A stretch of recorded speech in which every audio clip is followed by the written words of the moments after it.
Okay. One Piece chapter 1146, blind reaction. So, first and foremost, man, like, I'm kind of liking the dynamic between Gunko and Nami and Usopp and Jinbe. I like where this is potentially going. I was a little worried, right? Because there's a clear power gap between them. Like, Gunko is a freaking holy knight, but what I did find interesting was that Brook knew. And it's like, okay, so now we got a chance to really, because Brook's been around for a minute. So now we got a chance to really get some of the Straw Hats feedback when it comes to Holy Knights. So the other thing before we get into like the recap portion where I mix in some of my thoughts is I did like how the Holy Knights, they just tell the Straw Hats outright, like there's a war coming, and in this war that is coming onward, like fam, the allegiance of the giants, that is gonna make and break everything.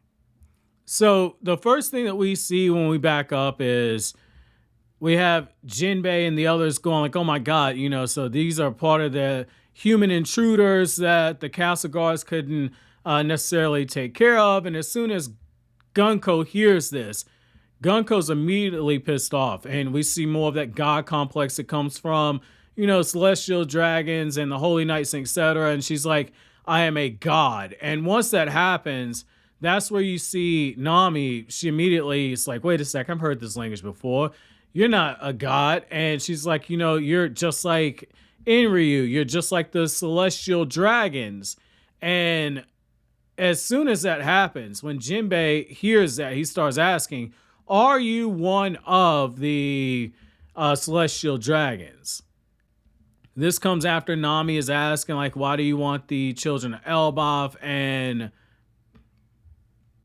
as soon as they get that information, Nami, she's ready to go. She's ready to fight.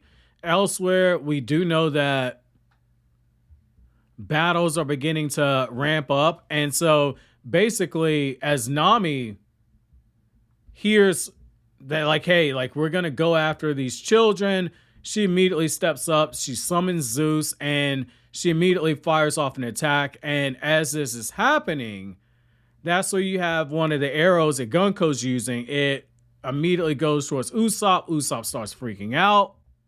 Jinbei has to stop the kid from trying to get in and get busy. And we get a pretty hilarious moment where Nami's attack is basically flipped back towards her. And so Nami takes off running. And the attack looks like it ends up hitting Brook in the process. However, after he ends up getting hit, Usopp's able to get the reversal of fortunes. He ends up landing a massive attack on Gunko, does some really nice damage. Really impressed with the area effect of that one in terms of like the sheer overall size of it. And so when Usopp looks like he's blown off the upper part of her body, Usopp begins to start freaking out. And, you got the ugly face tears and everything. He's crying. He's like, I didn't mean to blow off the upper part of your body. Typical Usopp humor. But what we end up seeing is that Gunko begins to start regenerating. And that totally freaks Nami out. And even Brook, as out of pocket as Brook is like, man, you're right. This is completely creepy to see someone come back to life like this. And it's like the talking skeleton is the one that is saying this. But I did like the overall paneling on this, where just how the camera angles are shifting. And we get a moment where it goes from behind Gunko to now it is off to the side. And you see how the body is reforming. And it's just showing like the side of the face being put back together. Nami and Usopp get a clear look at it. They're screaming like the cowards they are. And then you see more of Gunko's face as it's almost finished. And she says, like, this is unstoppable. Nobody can stop what is coming. Usopp sees that the arrows are going. He tries to get out of the way. Nami ends up grabbing hold of the arrow. Jinbei and Brook immediately start stepping up. They're getting ready to start attacking.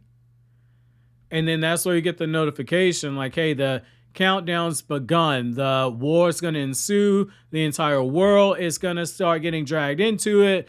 And Gunko says, like, whatever side the giants choose their allegiance to, it's going to shift the tide of battle. As soon as Nami hears that, she's like, there's no way in hell that a war would actually take place of that level of scale. But Jinbe is the one that's asking the real questions. He's like, so are you trying to get control of Elbaf in preparation for it? Because it makes sense to ask that question, because if the giants are going to be this big of a needle mover in the upcoming fights, you got to believe that Elbaf and especially Wano are key trigger points. Maybe you can throw Alabasta in there as well. They're key trigger points. Basically, when you go to war, you definitely want to have a strategic advantage.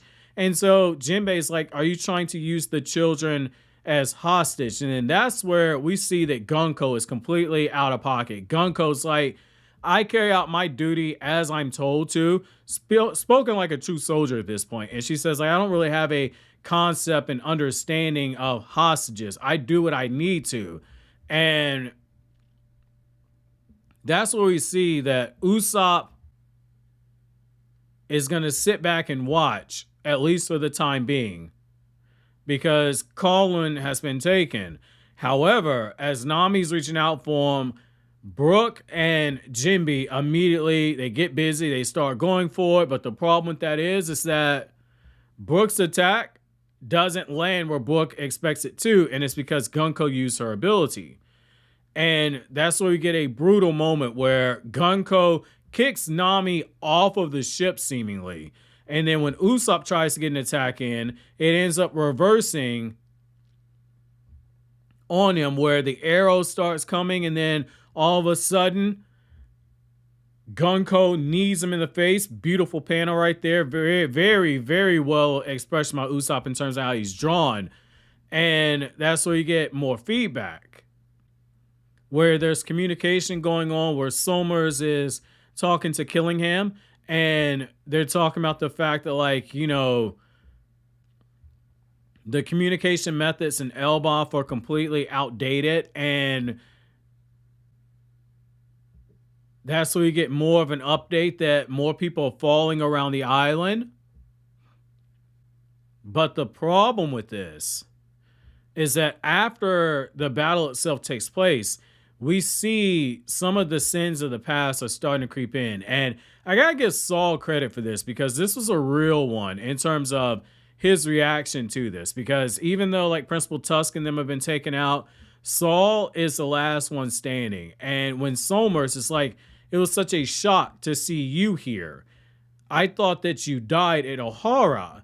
And as Saul is staring down the battlefield, as he's staring down Somers, he is still protecting Nico Robin.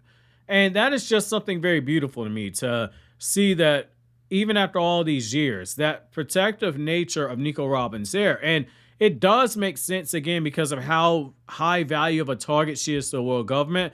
But basically, Saul is doing two things here. He's protecting Nico Robin and Chopper, but he's also trying to keep them in a position where they don't get found, because they have to rescue the children. That's basically Saul saying, I know that I'm going to fall here. I might potentially die. Nico Robin, I hate that you're going to get traumatized by this, but there's a bigger picture in here. I need you to do what I'm saying. That's basically what he's saying without saying here. And so when Somers finally takes out Saul, and Saul is collapsing from his injuries, Nico Robin and Chopper, they're well hidden. And we get some disgusting language here. Like, I'm really starting to dislike Somers, because Somers basically refuses to accept that the giants are a peaceful race. They're no longer like what the giants used to be. And he's like, these giants should be serving the world government. And it's kind of disgusting when you take a look at that, because it's one of those things where we know how the world government views the different races. And they're basically looking at the giants like, you should be a military asset, you should be a military tool.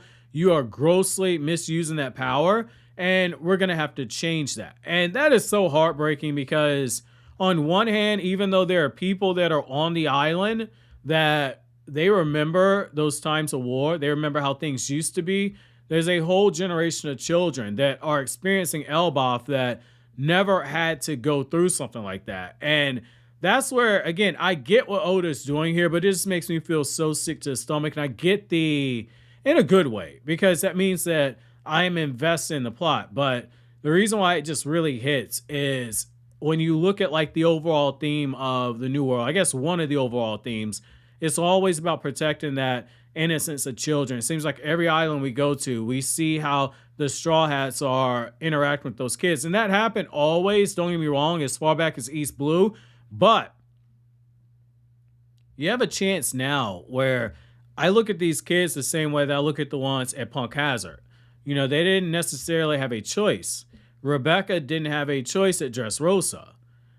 And the Straw Hats have an opportunity now to spare these kids. But I'm kind of wondering if Oda's going to go where I think he's going with it, which is he going to face these kids to just embrace the fact that you can't be normal kids? You're going to have to fight. And the fact that this is in here, as you get the confirmation that war is coming, and this coming after that big reveal with Vegapunk, and we saw people like Kobe basically fall in line saying, like, you know, Luffy, I know you want to be king of the pirates, but fam, there's a bigger thing coming on here. I'm really curious to see where Oda's going to take this. I do not want to see these kids fight, but I do feel like that's where Oda is taking this. And so that's going to bring me to my chapter question for you guys, which is going to be very simple. How do you guys feel about the potential of the kids being dragged into a battle? Let me know down in the comment section below. But as always, guys, like anything I had to say, don't forget to comment, rate, subscribe, and share. Thank you so much for watching all the way to the end. Have an awesome day, guys.